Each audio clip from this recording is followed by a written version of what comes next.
Sup everyone, I'm your female otaku, and I'm here with Scott Report for episode 3 of Monthly Manga Cast. This episode is a few days late, I know, and that's because this episode was originally recorded along with Scott Report, who will be entering in much later in the episode, and that's because there was lots of technical difficulties. we did record the episode together, and then audio issues here and there, and now we had to record our audio separately instead of talking to each other. So I do apologize for this kind of setup.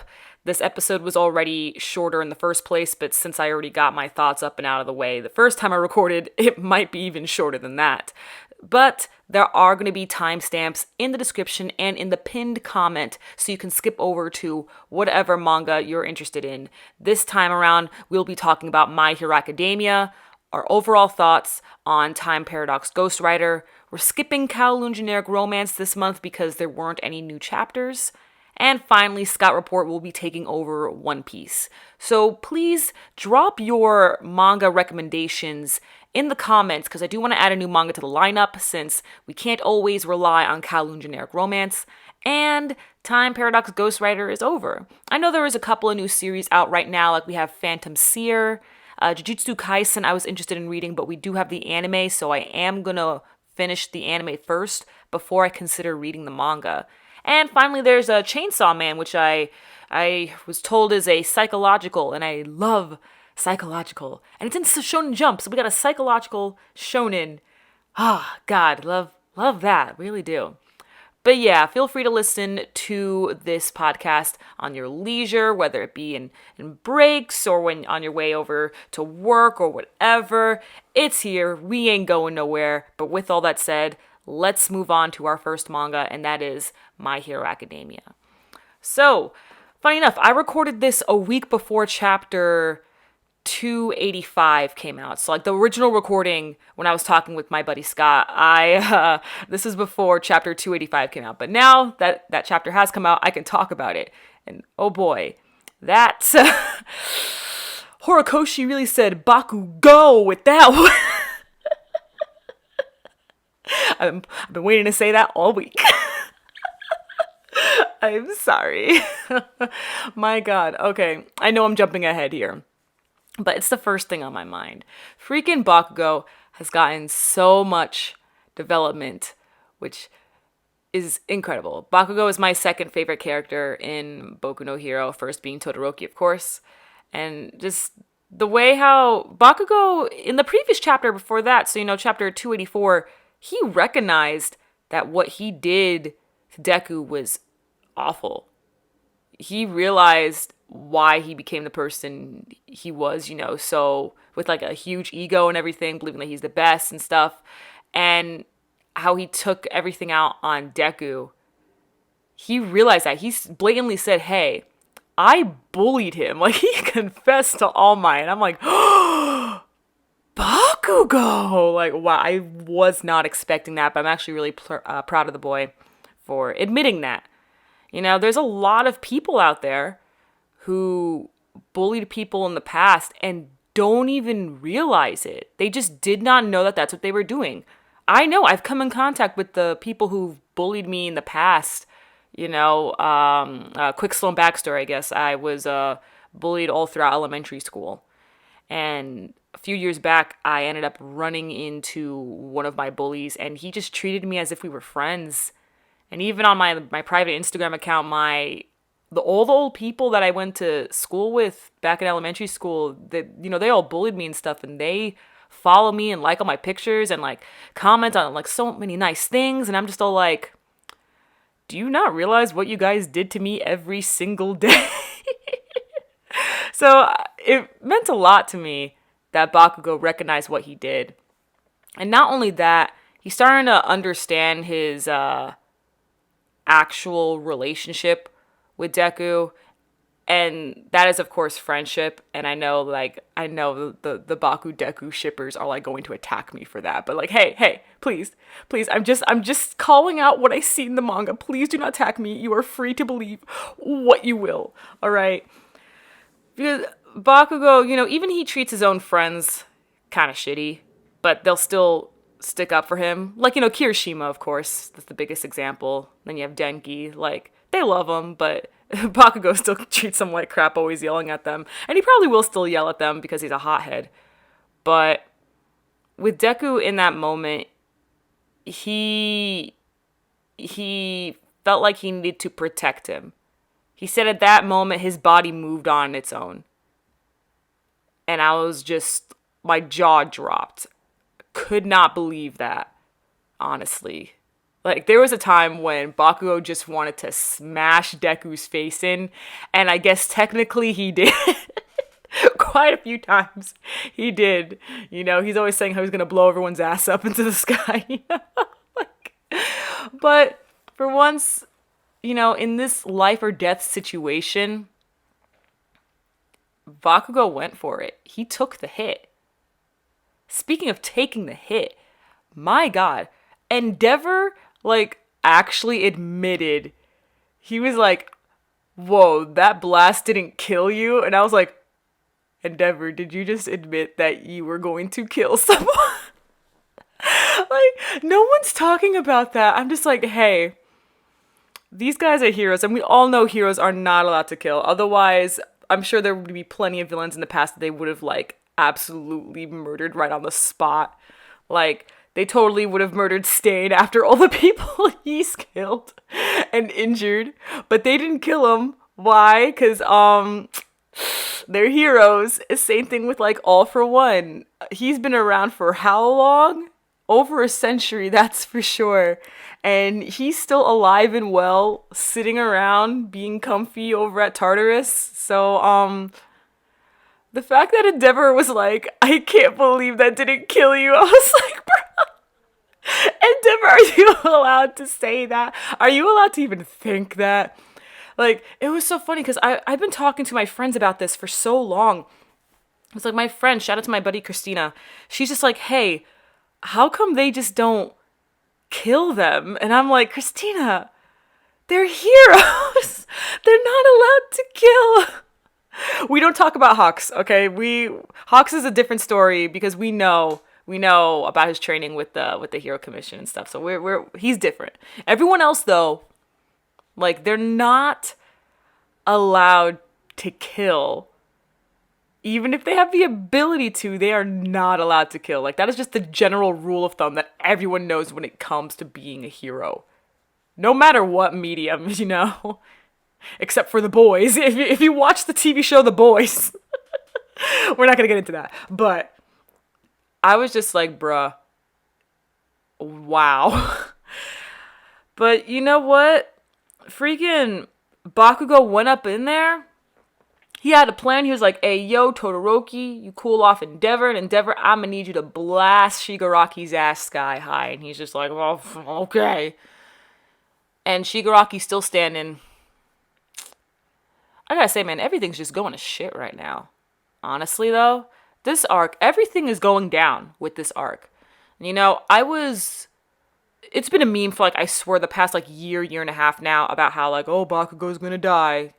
Ever since this arc started, when we saw Bakugo's mom, Mitsuki, look at a photo of him, everyone was like, oh my God, is he gonna die? And then that just became a meme for a while, for many months. All throughout this year, it's just been a meme. It's like, oh yeah, Bakugo's gonna die. And this happens.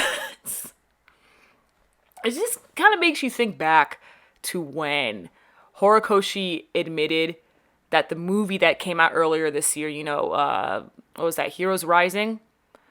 How that was supposed to be the original ending to the manga.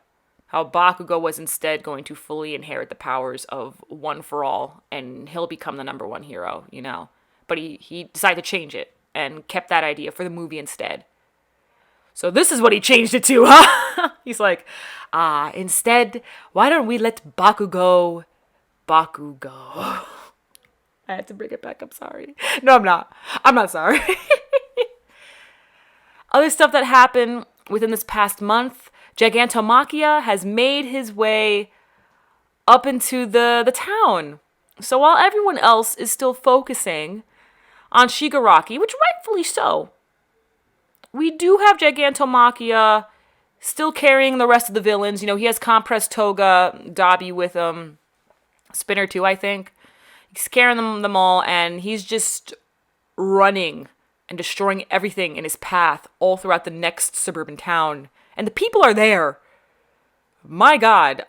It's like, hey, could someone go check up on that? Hello? I get why we gotta destroy Shigaraki. I get that. But there are people dying the next town over. So maybe we should get someone on that, please. There's a lot of heroes down though, so it's like, ugh. We saw a quick glimpse of Mirako. You know, they're trying to save Mirako, and Hawks too. He's all bandaged up. So hopefully they'll be okay. There's too much with Hawks though, so I'm sure he's gonna be fine. As for Mirako, I'm not too sure. You know, she got like 2 whole chapters dedicated to her, and that might be it.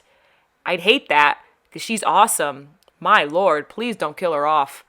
I don't think she can be a hero again, though, after all the limbs she's lost, you know? Ugh, man. Other stuff. Deku now has Float, Nana's quirk. And that's just wild. We saw that he was training on the side. You know, I think it was like chapter 284. He was training with his other classmates that also go up in the air.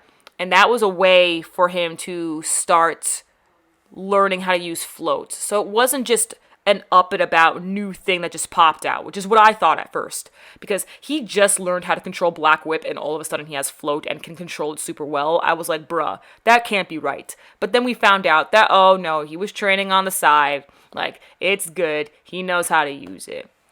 Kind of surprised that Gran Torino is still breathing. I thought that guy was dead.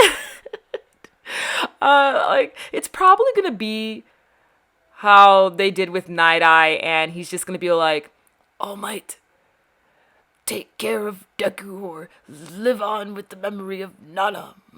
You know, he's just gonna do, you know, the thing, the superhero death. It's like, oh, I'll keep living until I have to deliver my last powerful line, and then I'll blah. That's essentially it.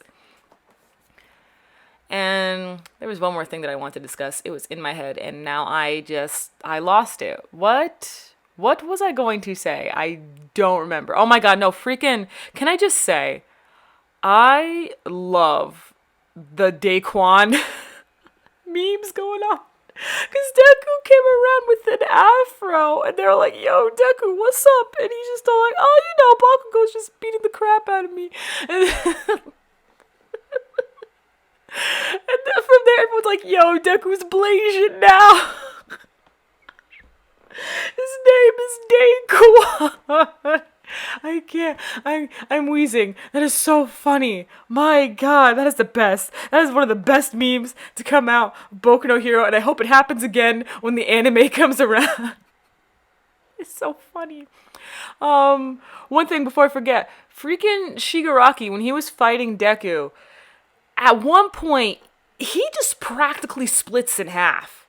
Practically. Not completely, but practically splits in half. And that's because Shigaraki was just pumped up with All for One. You know, he never trained his body. You know, they pulled basically a Captain America on him, okay, without the training. That's what it was. But Deku, you know, Deku had his training montage. We saw that, okay, but Shigaraki didn't. And he's only at, like what, 75%? So, Deku admitted, well, we found out, or we were reminded, that he can only use 100% of his power, like, 2 or 3 more times. And then he'll just be broken after that. And I don't mean broken as an OP, I mean, like, he'll be in pieces. So, then, he's gonna have to go all out for this, clearly. You know, Shigaraki's still standing. This arc is just, oof, this is wild. There's too much important shit going on right now. So, I, again, have to bring this up. They're absolutely going to do a time skip after this. There's just no way. Okay? Like, Oof, all these deaths going on. This is just a major change, a major shift in the story.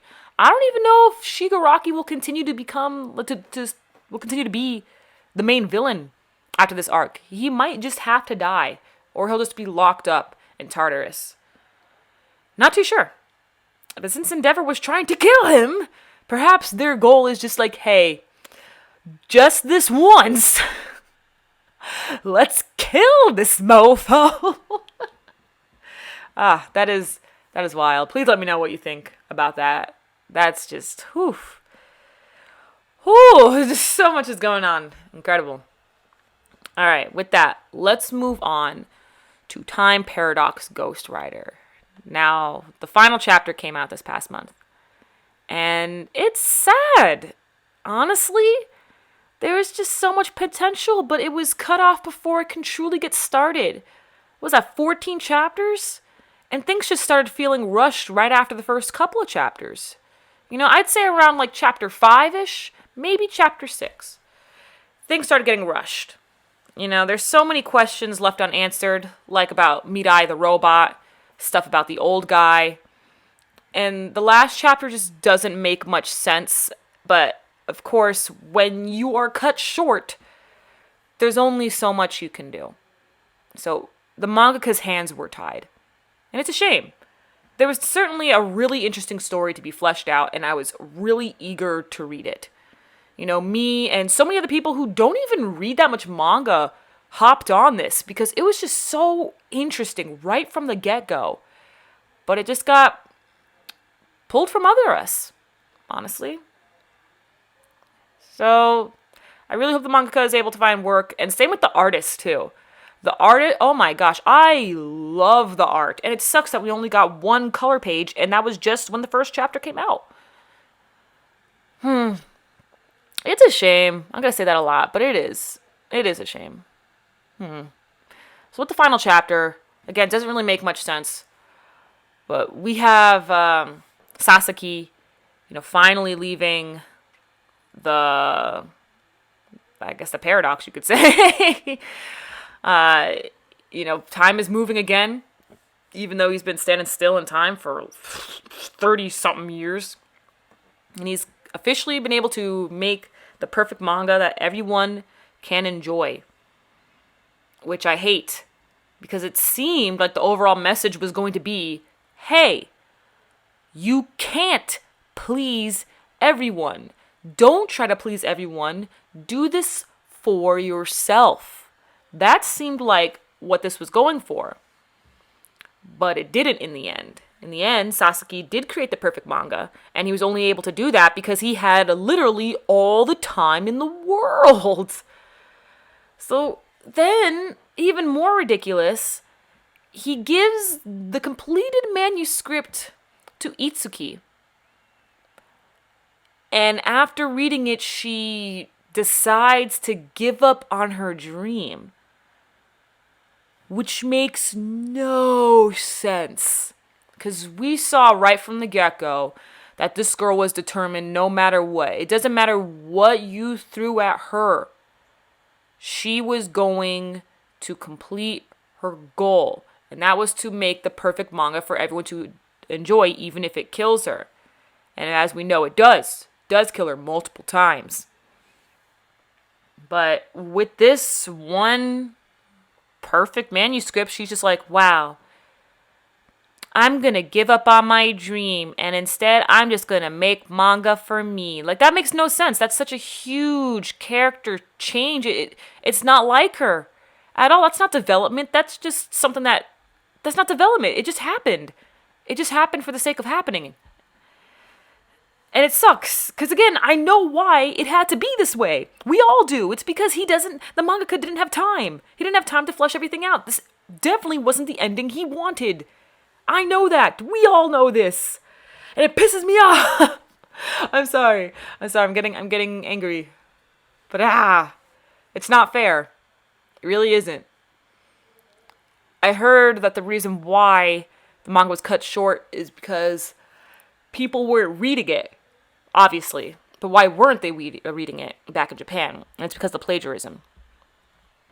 And I'm just like, at chapter 2, Sasaki tried to back out of this, but his hands were tied. He couldn't back out. So, I don't know. I guess Japan still wasn't for it. Culture thing, I suppose. I'm just like, dang. This ain't right. This isn't what I wanted. This isn't what the mangaka wanted. None of us wanted this, and now we're here. Yeah. In the final panel, we just see Itsuki and Sasaki, another time skip. It's like 10 more years or something into the future, and they're still drawing manga. The end. That really sucks. I don't want to sound repetitive here because I feel like I've said all that I need to say, especially within the past, the previous 2 episodes, But I do want to know your overall thoughts on Time Paradox Ghost Rider. It's just sad. It really is. Again, we will be skipping over Kowloon Generic Romance, as there were no new translated chapters this past month, so please make sure to comment down below what manga you would like for me to add to the core lineup of Monthly Manga Cast. And now we move on to my boy Scott from the Scott Report as he tackles One Piece. Take it away, my guy. What's up, everyone? It's your boy Scott here with the Scott Report. And over on my channel, I do anime essays and discussions, as well as various other videos. You can find me on YouTube by typing in the Scott Report. I should be the only one with an anime avatar. And you can also find me on Twitter on Scott Report 9. That's Scott Report and the number 9. Sloan, thank you very much for inviting me to the pod to talk about something big. Welcome to the wonderful world of One Piece, where although our journey isn't ending anytime soon, the Wano arc, which has been going on since 2018, very much is ending, or at least it should be in the next few chapters, it feels like.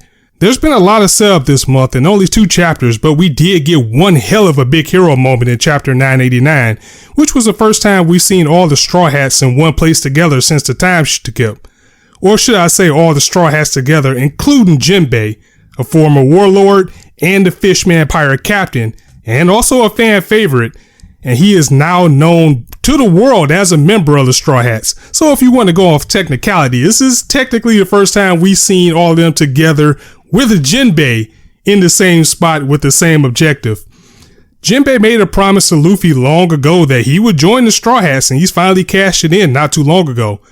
This also fulfills Luffy's initial dream for the crew to have 10 members, and with Jinbei joining, it looks like that destiny has finally been fulfilled.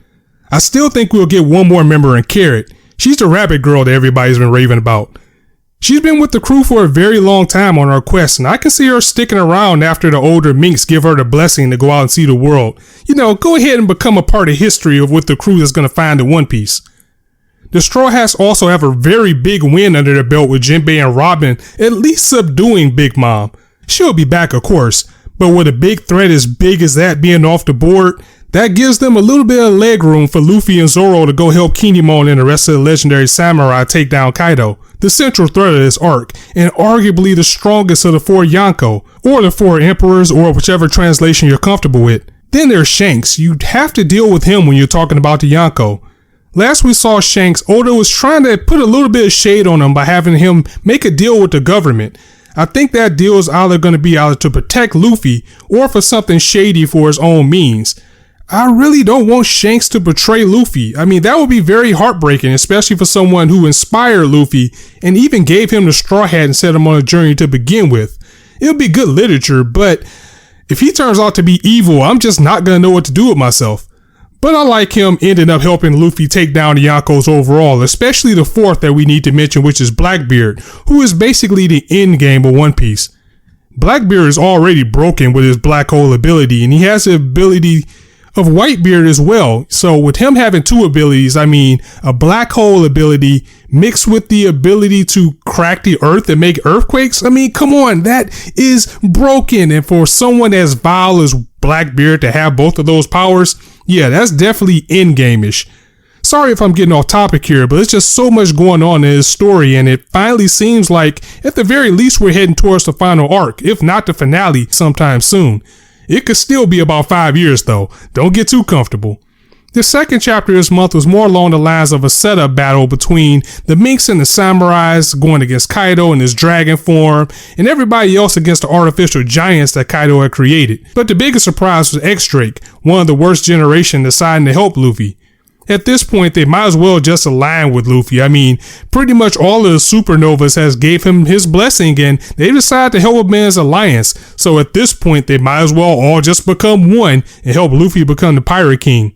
Plus, it never hurts to have someone that could turn to a T-Rex on your side. So that's very big for Luffy to have Drake on his side. There's still so much more to go with this story. And there's some things that I wish we could have seen in Wano if it is ending. Most importantly is Zoro. I mean, with his backstory, with him being an orphan, and us going to this samurai world of Wano, I just really wish that we would have got like a revelation that he was actually, from Wano. I mean, they were going in that direction. We had a big thing with him returning the sword to Wano, which was the spirit that he had in one of his swords, and him bringing that back. I thought we were going to get it then, but we didn't. And also, can I just take a moment to talk about how much I hate the jump translation for his name? I mean, Zolo? Really?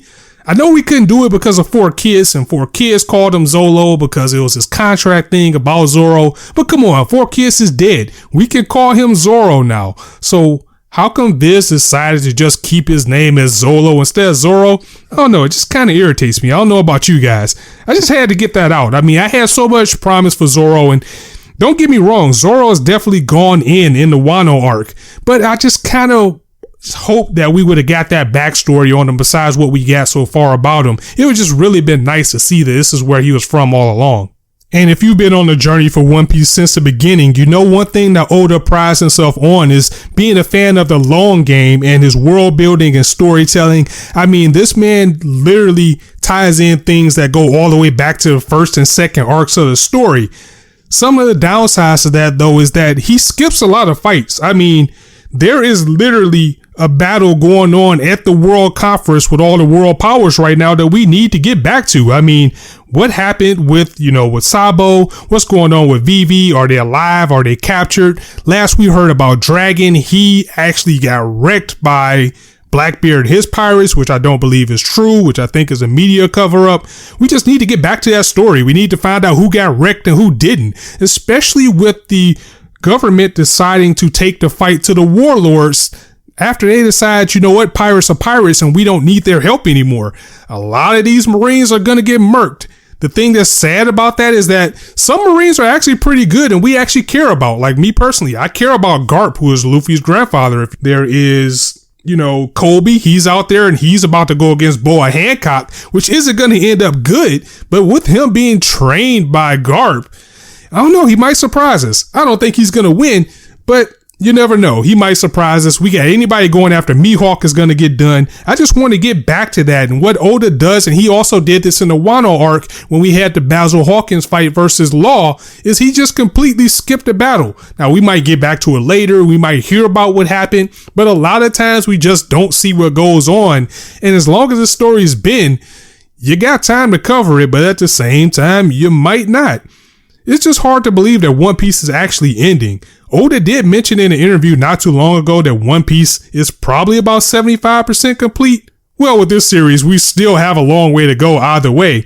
I mean, that's easily 5 years, like I said, but the Wano arc really does feel like it's heading towards the end game. We're literally in the final battle. We are at the final boss, and everything that the legendary pirates and samurai stood for is finally about to come to an end. When we finally get that official announcement that One Piece is ending, I'm still going to be surprised because I can't believe that this, 20-year journey will finally be coming to an end, even though it's still going to be a long way to go, and I can't stress that enough. The question is, where do we go from here? We know where the One Piece is now. The One Piece is in Laugh Tale, but are we going to have an island or two before we get to that, or are we going straight to the battle?